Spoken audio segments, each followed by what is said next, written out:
नमस्कार। भारत के खूबसूरत कुमाऊं पहाड़ों में ना एक बहुत ही अनोखी परंपरा है जहां साल का एक दिन पूरी तरह से उन बेजुबान साथियों के नाम होता है जिन पर लोगों की पूरी आजीविका टिकी होती है। तो चलिए आज गैतियार के इस खास त्योहार को करीब से जानते हैं। ये पशुओं की रक्षा का एक पवित्र वादा है। जरा एक पल को सोचिए, क्या ऐसा हो सकता है कि सिर्फ एक दिन की कुछ रस्में आने वाले पूरे साल के लिए किसी की सबसे कीमती संपत्ति यानी उनके मवेशियों के लिए एक सुरक्षा कवच बना दे? सुनने में शायद अजीब लगे, पर यह कुमाऊं की एक बहुत गहरी आस्था है। और यही आस्था गैत्योर त्योहार में जी उठती है। ये सिर्फ एक त्योहार नहीं बल्कि उन पशुओं के लिए एक गहरा आभार है, उनकी सुरक्षा का एक अटूट वादा है जिन्हें वो अपने परिवार का ही हिस्सा मानते हैं। तो सवाल ये है कि आखिर ये त्योहार मवेशियों के लिए एक सुरक्षा कवच बनता कैसे है? आइए सबसे पहले इसका सबसे जरूरी पहलू समझते हैं। घैंत्यार, जिसे हम गौत्यार यानी गायों का त्योहार भी कह सकते हैं, असोज संक्रांति के दिन मनाया जाता है।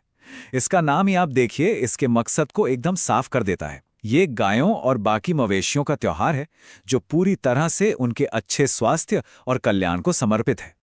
अच्छा, तो इस सुरक्षा कवच को बनाने की जो शुरुआत है ना, वो सुबह सुबह सूरज उगने के साथ ही हो जाती है। सबसे पहला काम होता है गौशाला को, मतलब जहां पशु रहते हैं, उस साधारण सी जगह को एक पवित्र स्थान में बदलना। और ये प्रक्रिया कई खास चरणों में होती है।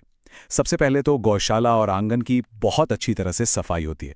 उसके बाद गोबर और हरी घास का एक लेप फर्श पर लगाया जाता है, जो पवित्रता और हरियाली का प्रतीक है। फिर लंबी घास और फूलों से एक बेड़ी बनाकर उसे सजाया जाता है और आखिर में गोबर के 4 खास पुतले बनाकर अंदर रखे जाते हैं। और देखिए, बात यहीं खत्म नहीं होती। गौशाला की छत पर कद्दू या ककड़ी की बेलें भी रखी जाती हैं। ये सिर्फ सजावट नहीं है, इसके पीछे एक खूबसूरत कामना छिपी है कि आने वाले साल में घर और पशुधन दोनों में खूब बढ़ोतरी हो। अब जैसे जैसे दिन ढलता है, त्योहार की सबसे जरूरी रस्में शुरू होती हैं। और ये वो रस्में हैं जिनका सीधा सीधा लेना देना पशुओं के साल भर के स्वास्थ्य और उनकी संतुष्टि से है। शाम के वक्त गलियार नाम की एक रस्म होती है। इसमें क्या होता है कि सभी मवेशियों को पेट भर के, मतलब खूब सारा हरा चारा खिलाया जाता है और इसके पीछे एक बहुत ही गहरा विश्वास है। असल में ये सिर्फ एक शाम का खाना नहीं है। मान्यता यह है कि जो पशु आज के दिन भूखा या असंतुष्ट रह गया, वो पूरे साल असंतुष्ट रहेगा। इसीलिए ये पक्का किया जाता है कि हर एक जानवर का पेट अच्छे से भरा हो, ताकि वो पूरे साल संतुष्ट और खुश रहे। अब आती है इस त्योहार की सबसे शक्तिशाली और भावनात्मक रस्म, एक ऐसा अनुष्ठान जो एक मंत्र के जरिए पशुओं को हर बुरी नजर और आत्मा से बचाता है। इस रस्म की सबसे खास बात यह है कि इसे घर की महिलाएं करती हैं, जिन्हें बड़े सम्मान से पशु स्वामिनी कहा जाता है। वो अपने हाथों में जलती हुई मशालें और पवित्र घास लेकर गौशाला को शुद्ध करने और अपने पशुओं की रक्षा करने जाती हैं। ये पूरा अनुष्ठान 3 हिस्सों में होता है।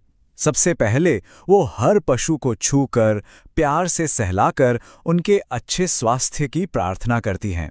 फिर वो जलती हुई मशाल को खूंटे के चारों ओर और गौशाला के चारों कोनों में घुमाती हैं, ताकि सारी नकारात्मक ऊर्जा दूर हो जाए। और आखिर में वो एक शक्तिशाली मंत्र का जोर जोर से जाप करती हैं। और वो मंत्र है भैर निकल भूड़ी भैर, जिसका सीधा सा मतलब है ए बुरी आत्मा बाहर निकल जाओ। ये एक तरह का जोरदार आह्वान है जो पशुओं को नुकसान पहुंचाने वाली हर बुरी शक्ति को दूर भगाने के लिए किया जाता है। और जानते हैं, घर के अंदर होने वाली ये रस्म बाहर एक बड़े सामुदायिक रिवाज से भी जुड़ती है। जैसे महिलाएं गौशाला से बुरी आत्मा को भगाती है ना, ठीक वैसे ही पूरा गांव मिलकर बूढ़ी नाम का एक पुतला जलाता है, जो सामूहिक तौर पर सभी बुराइयों के नाश का प्रतीक है। तो जैसा कि हमने देखा, ये त्योहार सिर्फ घरों और गौशालाओं तक ही सीमित नहीं रहता।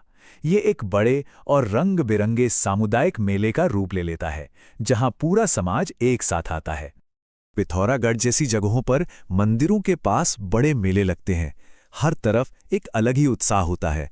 लोग अपने सबसे अच्छे रंगीन पारंपरिक कपड़े पहनते हैं, दूर दूर से आए रिश्तेदारों से मिलते जुलते हैं। मतलब ये सिर्फ पूजा पाठ नहीं, बल्कि खेलकूद, मनोरंजन और मेलजोल का भी एक बड़ा मौका होता है। तो इस दिलचस्प त्योहार के बारे में हमने काफी कुछ जान लिया। क्यों ना अब ये देखा जाए कि हमें कितना याद रहा। तो चलिए एक छोटा सा क्विज खेलते हैं। तैयार हैं? पहला सवाल सुबह की रस्मों से है।